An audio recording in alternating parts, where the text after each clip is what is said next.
রোডে নিয়ে যে কোথায় স্যার, কোথায় ও স্যার, আমি কিছুই পাইনি।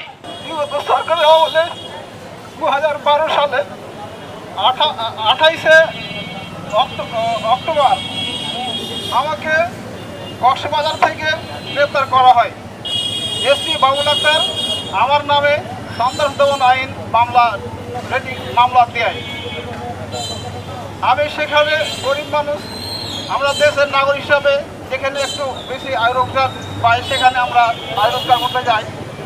আমি কক্সবাজারের সেখানে পর্যটক এলাকায় আমি সেখানে রিক্সা চালিয়ে খেতাম আর কি। একসময় আমার কিছু টাকার প্রয়োজন হলো একটা রিক্সা কেনার জন্য। আমার বাড়িতে আমার কাছে টাকা ছিল, ওই টাকাগুলো আমি সুন্দরবন কোরিয়ার সার্ভিসে চেয়েছিলাম। তো ওই টাকাগুলো আমি সুন্দর কোরিয়ার সার্ভিস থেকে উদ্ধার করতে গিয়ে আমাকে সেখান থেকে গ্রেপ্তার করা হয়। আমাকে যখন গ্রেপ্তার করে আমি বলি, আমাকে কেন গ্রেপ্তার করতেছেন?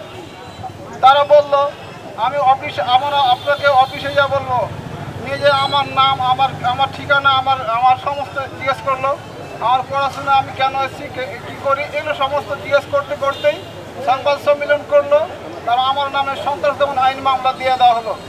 তারপরে আমাকে 23 দিন পর্যন্ত আমাকে রিমান্ডে রাখলো। তারপরে আমাকে জেলখানে যায়। এইভাবে আমার চলে যায় 6 বছর 9 মাস। সে সময়ের মধ্যে আমার আপা মারা গেছে, আমি তাকে দেখতেও পাইনি। সেটা আমরা খুব গরিব মানুষ। আমার আব্বার যে অর্থ করেছিল জমি জায়গা বিক্রি করে জামিনের ব্যবস্থা করে জামিন হয় নাই। তারপরে আপা মারা যাওয়ার পর আমি আমার ভাগে 50 কাঠা ভিটা মাটি পেয়েছিলাম, তার মধ্যে থেকে 2 কাঠা বিক্রি করে দিয়ে জামিনের ব্যবস্থা করি।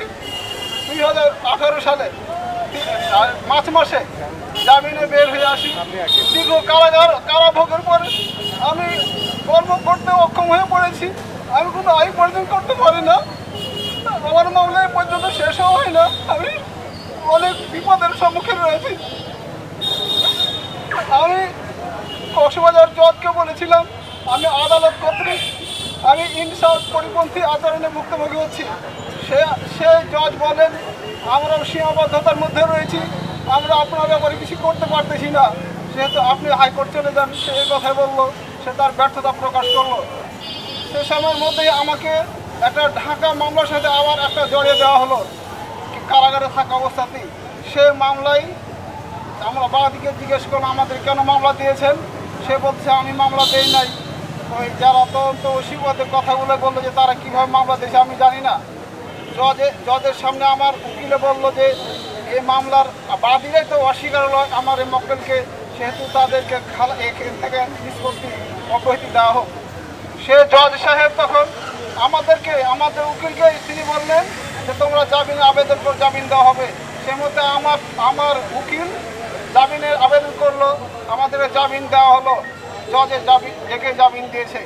এরকম আমরা নিরপরাধ মানুষ, মামলার সাজে আমাদেরকে মামলা দিয়েছে, আমাদের জীবনটাকে ধ্বংস করে দিয়েছে।